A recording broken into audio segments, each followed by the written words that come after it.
Hello and welcome to CX Today. My name is Charlie, and today I'm delighted to be joined by two very special guests. One, a great spokesperson for a leading CCaaS brand, and the other, an excellent customer experience consultant.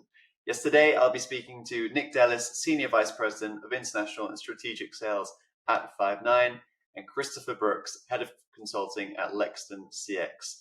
Thanks both very much for joining me, and let's get straight into today's conversations on the latest CX trends and predictions for 2024. And Nick, I'll start with you for our first trend. Obviously, before this call, we've all had a briefing and narrowed down a big set into five. And the first one that we came up with was that cloud migrations in the contact center space will continue, forming a crucial part of a CX strategy. Nick, maybe I'll pass over to you first on this one. Why did you think this one was the number one trend for 2024? So I look at it from a bunch of different ways. So first of all, Charlie, thank you for having us on. We're excited to share great topics as usual, and of course, great guests with Christopher too. So let's start with the what I thought the benefits first were of the cloud migration strategy. So number one is scalability, and we'll call it scalability and flexibility. I think that that's really important as you go forward, as the legacy premise-based solutions were a little harder to scale. It took equipment and a lot of capital to do, where nowadays you click a button and you kind of just add people and you scale. It's pretty straightforward. Enhanced applications. So there are better integrations and applications that are available across the cloud. So AI-based applications, integrations with best of breed type of products and services. So whether you're using some form of a large language model, a ChatGPT, whatever you're using to help enhance your contact center, it's very tough to do it, if not impossible, to do it with a premise-based solution and get everything out of it that you want. And then finally, there's a really quick ROI that's involved with it. You're not making these capital expenses. You're saving people's time. You're not worried about who's managing your carrier and all that stuff. It's all, a good vendor is typically doing all that for you. So that migration helps out. But we're also seeing a few things we are seeing some slow adopters to it. Specifically in verticals, we're seeing slow adopters in the financial vertical, the healthcare vertical, and government. Those were the ones that really were the slowest to adopt as we went forward. And, I'm sure there were others out there, but those were top of mind for me. And the other one is the companies or the entities that actually made large investments to legacy systems. Really what is fueling them is fear, uncertainty, doubt, and risk. So, and I put it in all those categories. In their minds, they feel that it's really risky to be able to, they've made this multi-million-dollar investment in these large, complex systems. And that fear of coming off of that is not only a job fear, but it's a technology fear, it's a security fear, it's all the things that they had control on, and changing over, and finally, of course, changing over from a capital model into an operational model is really kind of different for those companies. So it really brings a lot of uncertainty and doubt to the way that they want to go. But the great news is that the reality of all this is not migrating to the cloud is actually worse for your future. I believe that the scalability, the reliability that you gain, the higher resiliency, all those things are really important. And it does enhance the different, people's jobs and other areas, because before they were focused on all these ancillary things, keeping the network up, keeping the telco up, doing all the things that they had to do. Now they can focus on the core business, and it really is a true benefit to really focusing on it. And then finally, there are markets that were very slow to adopt. The German market, very slow to adopt. A lot of the financial institutions, regulations, all the things that went around it have made it very slow to adopt in that market. You look at other markets like the UK, Ireland, and also the US markets, quicker to adopt. They shifted over. Salesforce.com was a pioneer of moving people to the cloud, and it helped fuel so many different things around the world. And then right now, the hottest markets that I see that are transitioning and being influenced are the Iberia America market, which is Iberia and Latin America. So, Spain, Portugal, because there are a lot of incentives to do that. And then, of course, the Latin American market, so South America, Mexico, areas like that. So those markets are being fueled tremendously and influenced back and forth to help drive success. So, in short, I look at this, and part of it is being driven by these rising expectations for consumers. So that's really the whole impetus for needing to go to the cloud, besides those things that we just talked about. Yeah, and rising customer expectations is something I do want to kind of delve a bit deeper into. But first, maybe I'll pass on to you, Christopher. It's a very good and thorough answer by Nick there. But is there anything maybe that you would add into this conversation on kind of Related cloud to the migration? last point, I think that last point that Nick made is really important, because previously part of that fear was the impact to my customer. If we outsource everything, I lose control of it. And we've seen horrible stories in the past where certain certificates weren't updated, and all of a sudden a telco system just went down. So they do it with consideration and caution. But we've noticed in things like tender documents for major contracts, there's no longer an expectation that you manage everything in-house. There's clearly an understanding from regulators and from those who are buying into capability. This is a preferred way of going. And I think when you cross that over with what we're seeing at the moment, which is a squeeze on finances, and you're looking at the headcount, and you're looking at the control that you're going to need to continue to have as your competitors are migrating and reducing the cost, and as Nick said, redeploying that resource into other areas, it becomes more and more difficult to justify. There are, I think SAP are going through a major migration. All of a sudden, then your legacy becomes even more legacy, and things that you've done locally to adapt won't be supported anymore. So I think as long as that, looking at it from a customer's perspective, is my customer going to be impacted? That argument is no longer, yes, they will be detrimental, we'll have to work hard. It's like, well, actually, it's probably going to be enhanced. So I think that's why we're seeing more and more. Everything is lined up to support it, whereas previously there was enough resistance, enough nervousness from the CFO or the CCO to kind of push back somewhat. Yeah, and I think that's a really important point, actually, when you consider, I think, the announcement that Genesis made, I think, just over a year ago, that they were going to stop their legacy innovation. It's very much a testament to that. And there's a lot of other on-premise, kind of big on-premise brands that are kind of slowing that innovation down. So I think that's an excellent point. And to kind of maybe move on now to our next trend, and kind of Nick did kind of spill the beans a little bit on this one. And that is the rising expectations of customers. Christopher, I don't know if you want to start off on this one and tell us why you think this is a trend. I mean, this is on a continuum, isn't it? I mean, COVID was an accelerant. We had to learn how to work with customers in a completely different way, and consumers like that. They liked it. Became we raised the bar, and it became a new baseline. Now, what that has meant is that their expectations going forward are that the capabilities we were struggling to hold together are now, well, these are permissions to trade that you need to have. So actually, they start to think, well, what more should I be expecting? And there are some brilliant vanguards out there who are really getting it right. And what they're starting to do, I think consumers are realizing that there are certain touch points in the journey that could be so much better. And my expectation is when I see a touch point work well, like a return, I go, well, why can't everyone do that? Now, that's just about stock control, isn't it? Taking it back in, recognizing where it is. And you can see some major providers out there, major retailers falling apart on this point. Now, is that because, in their accounting, they don't want to see returns? No, it's probably because they haven't got the efficiencies in place. So that recognizing that the consumer has an expectation is not purely around the purchase. It's working way all the way through the journey.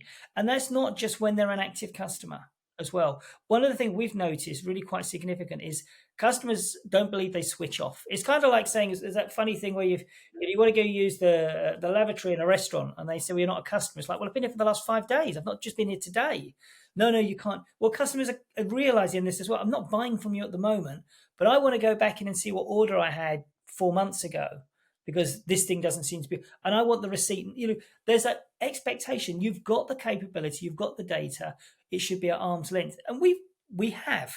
as long as we've kind of connected everything up properly. So I think that there's a lot of that. I mean, Nick, you're going to talk about the technology that people are using to actually enable this, I think. So I'll hand over to you on that point. Yeah, and I'll start with the first piece, which is I'm a totally impatient consumer. So let's start with that. So if I give you a great example, recently, as I think everyone knows, I do a lot of travel, and for me, I really need instantaneous, answers to things because my travel can change very quickly. I do one-way travel. Doesn't matter if it's international, domestic, whatever it happens to be. I just do one-way travel because I go to different spots based on where our deals are and how I need to move dynamically.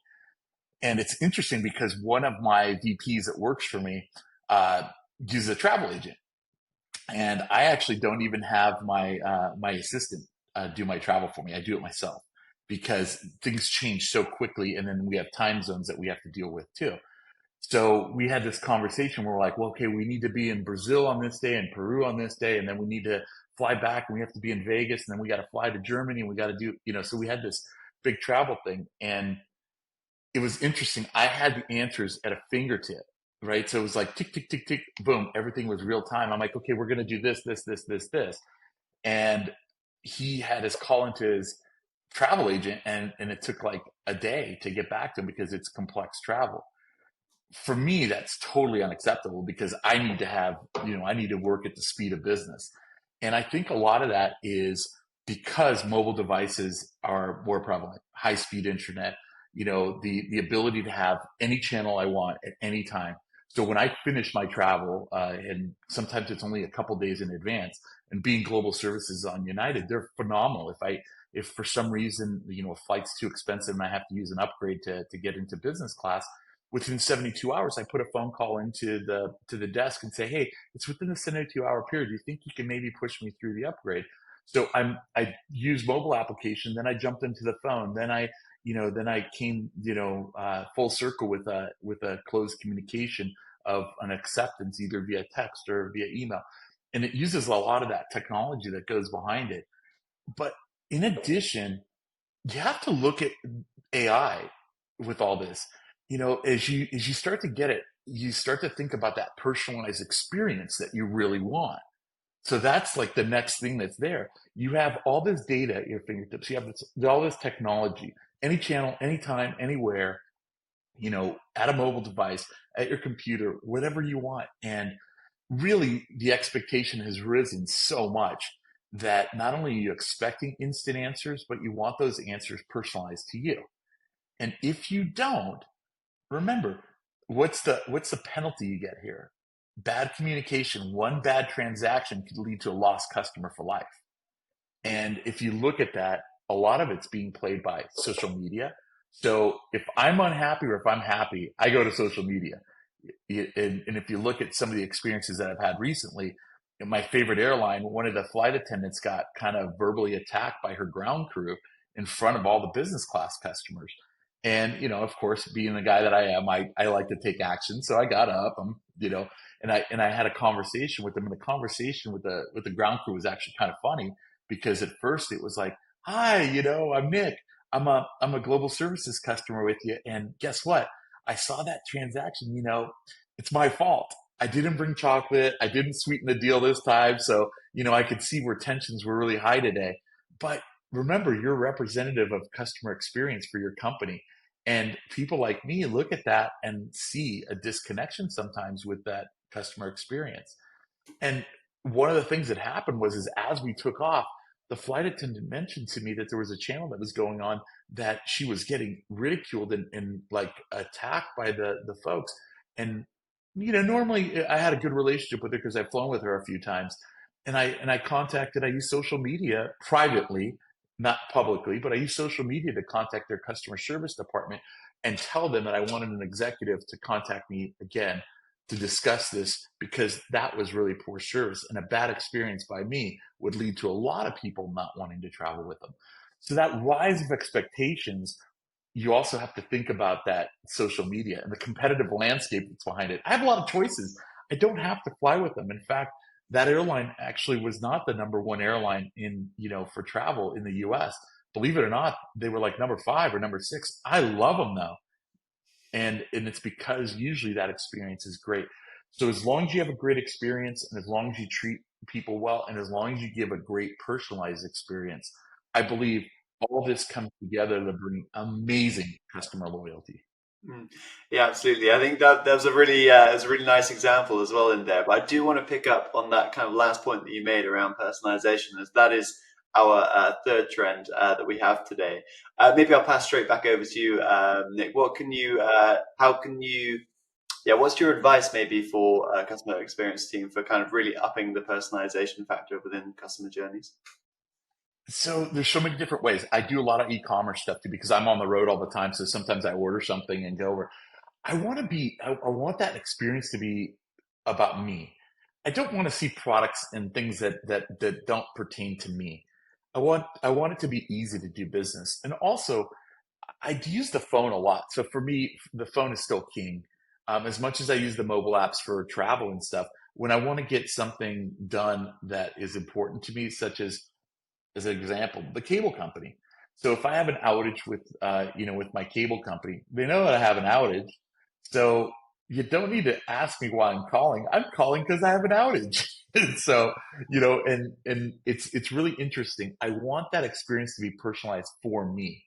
The worst thing that I see is that when you have an experience that you've gone through, like an outage, right? Like a service anomaly, and that service anomaly is then tried to become into a sale, but yet the sale portion of it, I already have the product that you're talking about. So not having the knowledge and trying to sell me something, or you've pitched it to me 4 or 5 times, things like that are very frustrating for consumers. And the biggest place you see that, believe it or not, I did a lot of research around this for financial institutions as we've gone into the banking sector pretty tremendously. And I was sharing with one large bank out of Colombia that the biggest thing that they should see is they should see the personalization and making their personalized experience less complicated. So there's a complexity to it too. So when you talk about the products that they have to offer, such as financing or whatever, a credit card, whatever it happens to be that they're pitching, make it easy for the consumer to understand. Personalize that experience. Make sure that you know everything about them. You have all the data, but personalize it so that the experience is really easy to understand too. So not only personalized, but an easy to understand experience.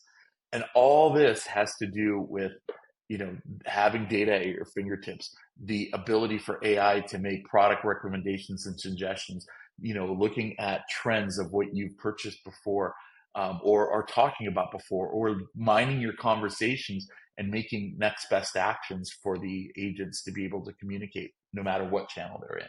And also in the self-service experience too. That's a way that if you're using an IVA, an interactive virtual agent, that self-service experience can be fueled by the data that you've received before using a lot of the AI technology out there. So when I say personalized experience, I mean personalized for me.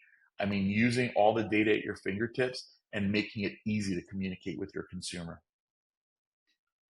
Absolutely. Great stuff there. And I guess maybe I'll pass over now to you, Christopher, to maybe give some insight into how businesses can kind of develop that kind of data at the fingertips personalization strategy that Nick was talking about. We run a kind of a challenge in an organization where you take a customer record through all the touch points, and we invite the owners to bring the personalization brush to that interaction point. And sadly, we've never found anyone who can take it all the way through. And I think this is part of what the challenge Nick was saying is because if you've got set up post-purchase a fabulous personalized experience which recognizes the purchase you've made, the reason you're going to do it, if you then get served an offer which is an upgrade to something you already have or you've dismissed, it undermines everything else. And then all of a sudden, that post-purchase personalized experience just feels like a generic experience that kind of was a bit relevant. So I think it's really about taking a step back and looking at silos and bringing them together and respecting that is the personalization is for the customers they go through, not for the organization. And therefore, there are times where if you look at certain vulnerable customer groups, it's not appropriate to put a level of personalization in, because it would just undermine the relationship. It would demonstrate, well, you don't understand us here. If you're sending out lots and lots of emails in very small font to customers who have got impaired vision, it's going to just reaffirm the fact that I did tell you this at the start. If you're providing optical services, we told you this at the start, and you keep selling me, because the two systems just aren't talking. So I think there's an importance to integrate. What I would say on this is, when you get it right, it just looks awesome. Now, and it doesn't, the technology is enabling it, but the mindset needs to be there in the first place. And I found the other day a letter that I received in 1995 from a retailing CEO. The chain was called The Pier. It went on to be sold. It's successful, a UK brand. And clearly what happened was, we had a bathroom cabinet with a missing part in it. And I had a personalised letter back from the CEO naming the head of production and naming her PA, who was actually going to make sure that I got this item. Now, it felt slightly short. It just said, if you go to our Watford office, you can pick it up there, which was close for me because I'd bought it from Birmingham, which is about 200 miles away. So it was there, and it was saying, we're sorry. You've obviously had to slow down your bathroom installation because of us. We know what happened. There was a batch that went wrong. And it was very honest and open. And okay, I had to travel 40 miles to get a replacement. But that was personalised to me and my situation. She had to choose where it was going to go. She had to recognise from my letter my project had been delayed. And she was using all the data that she had. And I kept that letter for 19 years. I've had that 19 years or 24 years, 29 years. A long time I've had that letter. Fast forward to Christmas this year, and my son bought me a fabulous Lego set, a Vespa. I wanted it for a long time, and I got it. And I started to build it. And much to my disappointment, probably for the first time I can ever remember, with a Lego set, there was missing parts in it. Now, I tell you how it's rare that happens, because I said, what do you do in this situation? I didn't know what to do. I went online, found replacement parts section. It asked me to put a few details in. It then asked me for not a receipt, just the box number of the product. And then it says 300 odd pieces. Please find the one that's relevant to you. So I worked my way down, found it. Got it. It said, we're sorry. This shouldn't have happened. It'll be with you very shortly. That was the end of it. And then a few days later, lo and behold, just the parts arrived, nicely packaged. I opened it, and there's a very amusing lesson in there to state that, we try really hard, our humans, to stop this thing going out, but occasionally it does happen, and the quality control guys kind of, laugh at that. So we have to raise our standards. But inside are your pieces, and we're really sorry we had to interrupt your build and play. Please get on and do it again. And then they listed in the cost of the parts, which were a couple of pounds. Now, they used all the data they had to tell me. They'd invested in this. I was an adult. They knew that because the tone of the language was specific to that. They recognised this was an interruption it was their fault. So that letter from 1995 has now been recreated in 2024 using the data points available. So personalisation is very, and that letter probably I'll keep it for another 20 years now, probably. But you can hold them up, and it's the mindset about personalisation that sits there.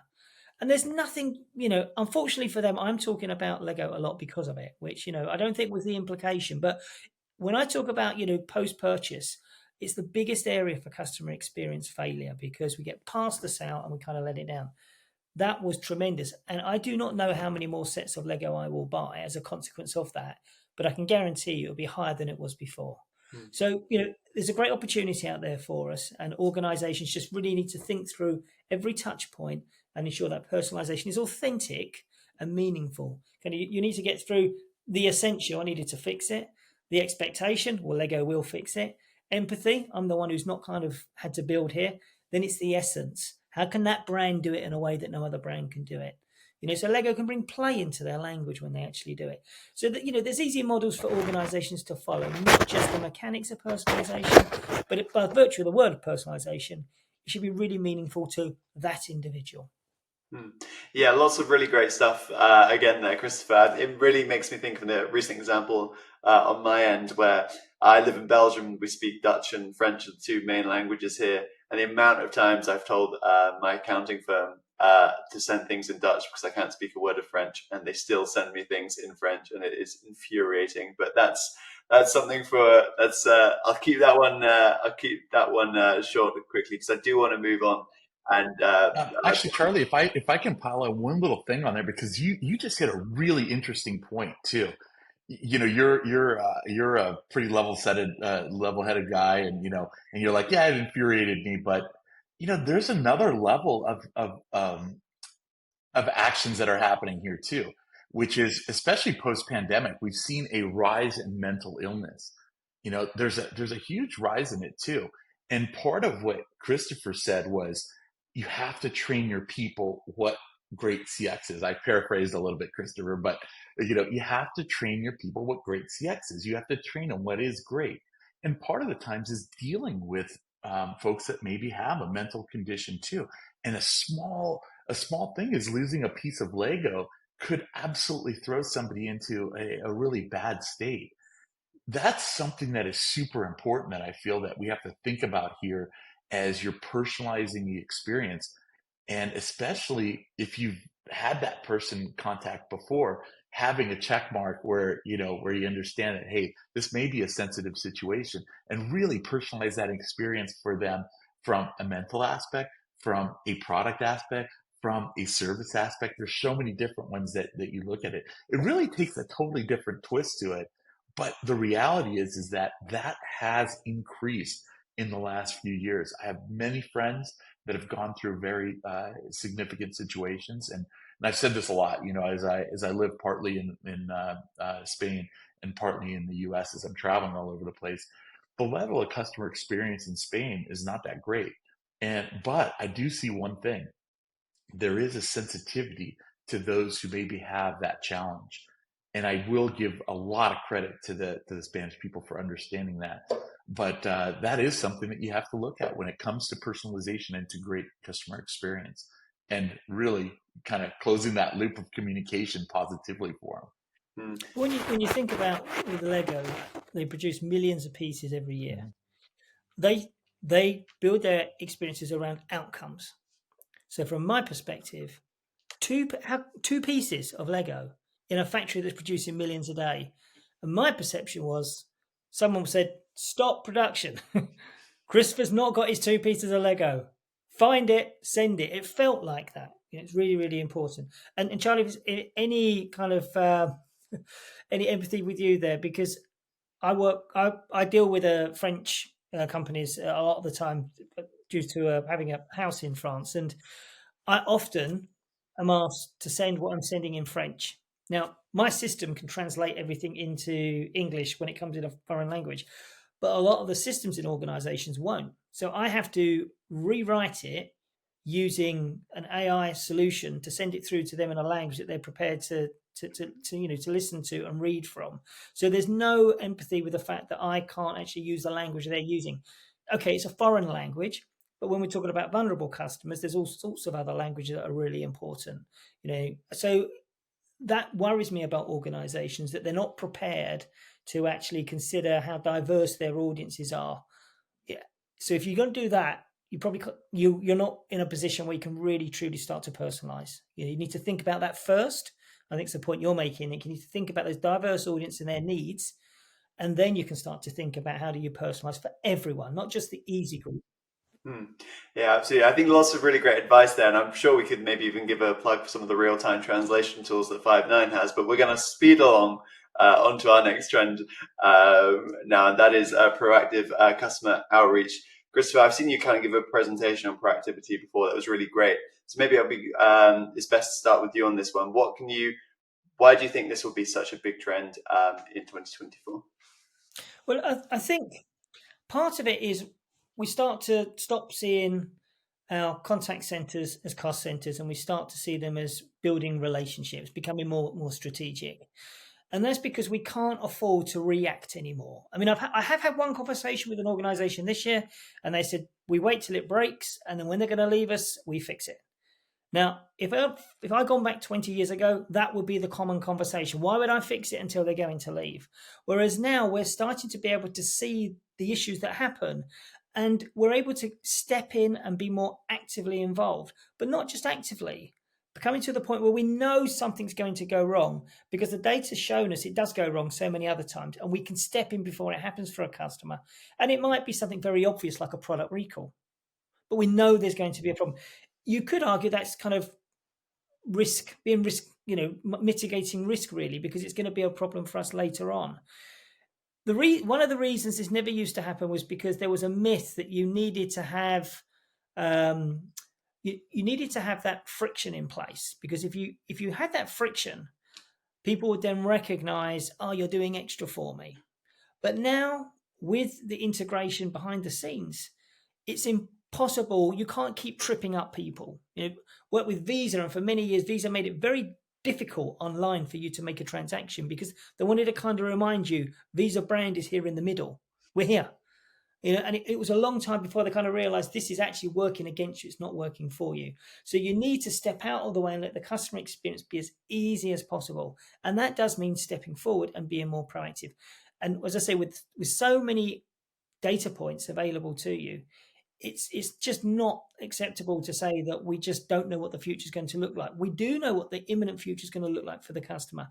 And they are very impatient. So proactive outreach, helping them in the first instance, is really, really important. What I would say is you have to get it right, because if it becomes, you mentioned this earlier, Nick, and there's a real challenge here to kind of detach the two. If you can be saving the customer a situation, there's a danger to feel this is space now I can jump on and I can do other things. I can start to say, well, aren't we great? Let's move to the next conversation. That's not to happen. It shouldn't happen. And some organizations, if you take like Amazon, they built part of their successes on, I think they call flipping the turtles, putting people back onto their feet. If that's no longer an advantage, then you've got to think about doing something else. So proactivity is definitely where we will find more organizations getting to. But as everyone does it, you then won't see it being a differentiator. So it's a very challenging point, because it just will happen. So we won't be able to make a massive kind of competitive advantage, not for long anyway. Excellent stuff. And Nick, I don't know if you want to kind of tag on with anything else to add to Chris's point. I go right back to my cable example. The whole time I was thinking I was keeping quiet, but the cable company, if you look at it, Christopher's right. It's like you have all the data at your fingertips. You have an outage going on. It's affecting certain people. Why wouldn't you proactively reach out to them by some type of communication means? And I'm not saying that all companies are like this, because there are some very, very substantially good cable companies out there, and other organizations that are similar that proactively do outreach. But the point is that you have that data out there. You have appliances out at the customer's facility that see what your activity are. They know what you watch. They know you watch Disney Channel, and they know you watch SpongeBob at 4:00, whatever it happens to be, whatever you like. They do know that you're out. They do know that your internet's effective. They do know that the signal's not getting completed. So why wouldn't they come back and say, automated message, hey, we know we have an outage in your area. We're working on it right now. We think it's going to be about 30 to 45 minutes, maybe an hour, because it's affecting this area. So stand by, and we will get back to you and give you an alert ahead of time. It's real simple. So that diffuses really the situations too, and it brings better loyalty to you. I know for me, it would definitely diffuse me to know that proactively, rather than maybe I'm out or something and I'm coming back for a meeting, and if I come home and nothing's working. It used to happen to me all the time. Whenever I my 1 or 2 trips to Jersey a month, when I got back home, it wasn't working just the 2 times that it'd be there. So thinking about that, if I was out on the road and it said, hey, by the way, we're having an outage in your area, then I could make arrangements to be somewhere else and take meetings from there. So it helps affect so many things. Also, on the proactive outreach, it comes back to closing the loop. So I like to talk about 360-degree communication. You've called in, or maybe you've been outreached to. You have a communication, and at that point, maybe it's not the time to upsell. Maybe it's not the time to talk about helping the next level of communications, but momentarily and I use that very loosely, there could be that outbound communication that comes back and says, hey, thank you so much. We're so sorry that you had this problem. We're so sorry we lost your Lego piece. I hope that you received it just fine. And thank you so much for being a loyal customer to us. We hope this doesn't happen again. We hope this outage doesn't happen, but we're going to keep you proactively informed. And oh, by the way, we have this great, new package where it gives you 10 gigs to the desktop at home. So maybe this is something you'd like because we see that you do a ton of video. So it starts to combine the proactive outreach with personalization, with great customer loyalty and service that goes behind it. And all that is fueled by advanced technologies. A little bit of automation, maybe a little bit of AI, maybe just a little bit of CRM integration where it pulls data and pushes it out. So if you look at it from the technological aspect, it's not complicated to do. It's just really thinking through your CX strategy and how you want to make sure that your customers are happy and how that, is in the entire loop of the customer experience. So make it easy. Just on that point, Nick, I think there's something really interesting in the closed loop around culture, because we work organizations in Argentina and Mexico, and the idea of doing closed loop in B2B is like open arms. Oh, wow, yeah. Now, if you look at kind of NPS and CSAT scores in Mexico, for instance, they're really, really high, and the same question gets a really, really low score in parts of Europe and even lower in APAC. So in Mexico and Argentina, for instance, the idea of closing the loop, which could be a personalized visit, if it's a B2B, and actually saying thank you, and then being able to have a conversation about what should we do next, it's just a continuation of that desire to be wanting to create deeper relationships. Whereas if you come across to Europe, quite often the thing that you fix, you kind of just want to bury and move on. We see this. I mean, in the UK, we've got a tremendous story at the moment about the postal system and some issues with IT systems that have been detrimental to many individuals' lives. And as the story unfolds, it's still that sense of bury. And quite often that happens. It's a case of, why do I want to go out and tell customers of the things that we fixed that we shouldn't have done wrong in the first place? But as I say, in LATAM, you see more openness towards that and say, why not? This is a great, this is another positive experience now to move forward from. So I think, hopefully we'll see more of that, because it's really important to close the loop and kind of, shake the hand and say, what next? Is an opportunity to say what next. It's really interesting that you threw LATAM in there, because I was presenting to a large bank in Colombia. I had about 100 people in the room, and we actually supply through a BPO. We do some of their outsourced agents, but a competitor is actually in there as their main solution. And as we were going through this presentation and we were talking through the transformation and outreach and how that proactive experience works together with personalization and all the things that we just talked about, I see a group of people up in the corner start to talk to each other. And I said, hey, listen, I'm going to pause for a second. This is a totally interactive conversation. What's going on? And they said, no. We lose tens of thousands of phone calls a month coming into our center. And I go, well, what do you do with them? They're like, nothing. I'm like, well, how much does a customer cost, to acquire and, maintain? And they're like, about $1,500 US. And I said, so you have tens of thousands of communications that come in. They don't get addressed, and it's okay. And I said, have you ever thought about turning on the outbound campaign? You know all their information. You have their Annie. You have their contact info. Why wouldn't you just put it back into an outbound campaign and communicate back to them? Well, it's because the competitor system didn't do that easily, right? It was a really heavy lift, but it opened up their eyes, because I'm like, that kind of stuff is standard, like in our particular system at Five9. But I said, you have to think about that. Think about the experience, not the technology. Think about the experience you want to get. If the technology doesn't meet your experience, then it's time to make a change. You have to put the right technology there for your customers. And by the way, it'll pay for itself, because I'm not a mathematical genius, but let's say 10 or 15,000 times 1,500. Yeah, I'm pretty confident that that solution will pay for itself. Just improving that, capture rate again by about, let's say you get back to 80% of those customers because you have their information and they're comfortable.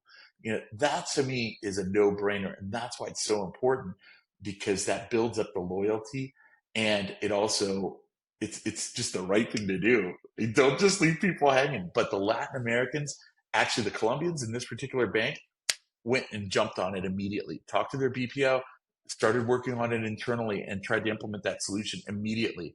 So they're very quick about wanting to address these types of issues. And you're absolutely right. The European side of things a little bit slower when it comes to, or just kind of shove it under. It's okay, we got it fixed now. Let's move on. So that culture needs to be a culture shift a little bit, and thinking about what that CX strategy is over the long term. Yeah, and I guess a lot of that is kind of, maybe it's still, the contact center is still quite disconnected from kind of the more general customer experience strategy. But hopefully that will change in 2024. Who knows? But let's move on now, maybe to our final and fifth trend, and that is kind of AI integration within the CX strategy. I know you both have quite a lot of thoughts on this one too. So Nick, let's go with you first. What do you have for us on this one? So it's morphing faster than we can possibly imagine. That's first things first. So AI, a few years ago was like, oh, this is really great. And we're making really great leaps and bounds. And in the last 9 months, it is absolutely large language models. All the things that go around it have really just accelerated. And if you look at, it's two factors. One, it's getting easier to implement. Two, it's learning much faster. Three, you look at where it's fitting into areas, and there's certain areas that it's going to fit great and certain not, right? There's a balance between human and digital agents. Empathetic transactions right now are still really human-based transactions. Things like my house burned down. We just had a flood. Somebody just stole all the money out of my bank account. Okay, I do not want to talk to somebody automated. I apologize, but that's just not in my mental wheelhouse to want to talk to someone. When I want to hear an empathetic voice that understands that, and helps me understand that everything is all right and everything will be all right.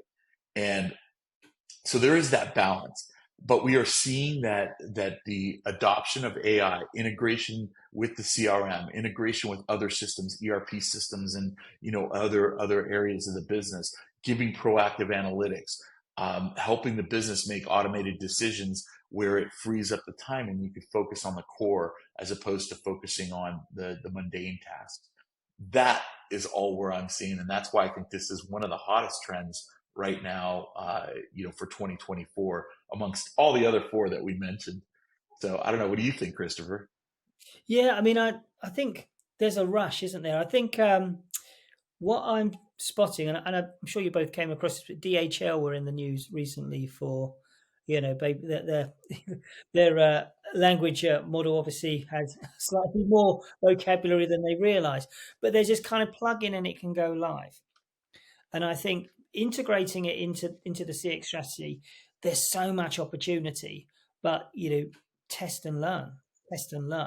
Be careful about as you're going forward, because we're working with an organization in Monaco, and their focus is on the governance and the compliance of AI.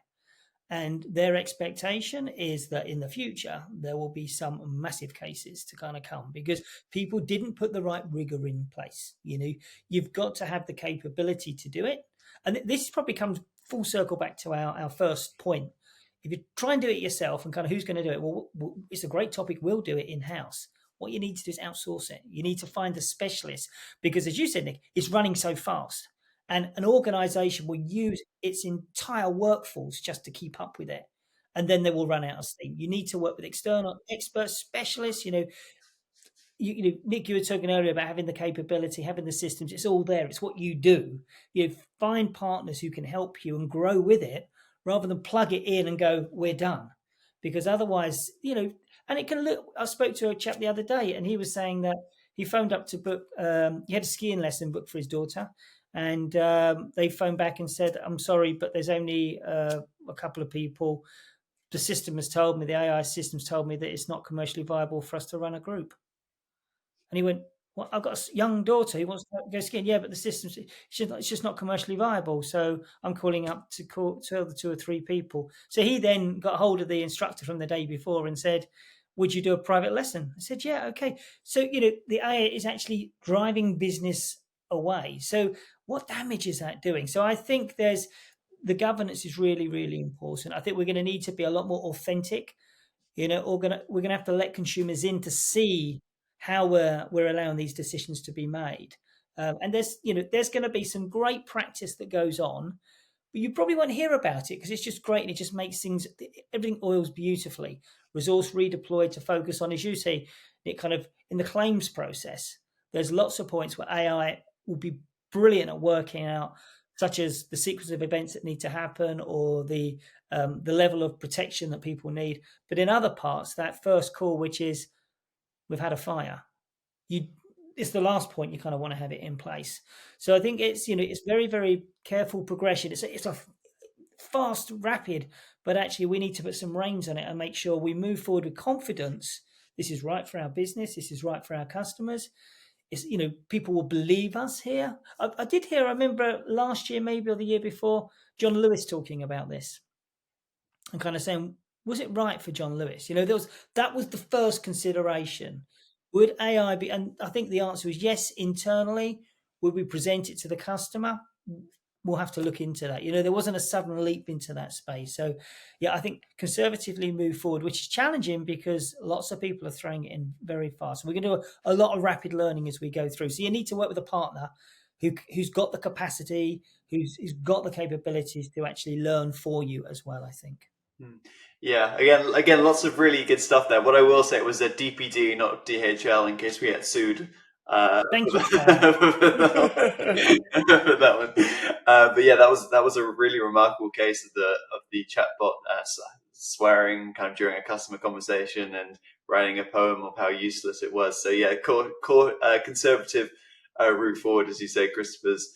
I wrote an article on DHL recently about how good they were. So that's probably why it's in my mind. I had a sales agent who was there when I was trying to send a package, and he was unbelievable. So that's why they're in my mind. So thank you for correcting me, Charlie. No, but it's important though, as the point stands, and that I was asked to write something by a CX company. It wasn't Five9 about kind of getting started with conversational AI, and they wanted to jump straight into kind of virtual agents. And I was thinking, whoa, there's like a lot of intent modeling work, as we kind of discussed at the start of this conversation, that needs to be done before you start even thinking about that. They're like, but then I was like, well, you also have that kind of those analytics tools to do that anyway. So there is this kind of big idea to rush in with Gen AI, but as you said, taking a more kind of cautious approach is probably best practice of this. You want to hold hands with a partner who lives and breathes this stuff, because organizations don't. It's just another thing in their business. You want a partner who lives and breathes it, so people have got the capability, the technology, and have got the passion for it as well. That's really interesting, Christopher. You hit that like super on the head. It's about great partner. It's interesting because one of the things that I've talked about in one of the talks that I've had with like a lot of the largest BPOs around the world, we've talked about how their business is transforming and how you have these really, really large, systems integrators that might charge their customers tens of, millions of dollars to do these larger projects, and how they do have the resources to be able to do it. But it's like not instantaneous for a BPO, a lower cost model. It's not instantaneous. You can't just go grab some open source stuff, throw it up on a screen and say, we got AI, everybody. It doesn't work like that. There's consulting that goes behind it. There's an entire practice that goes behind it. There's, legal and compliance. There's it's an entire cycle of delivery that has to happen. You don't just show up and go, we got AI for you guys. Let's go.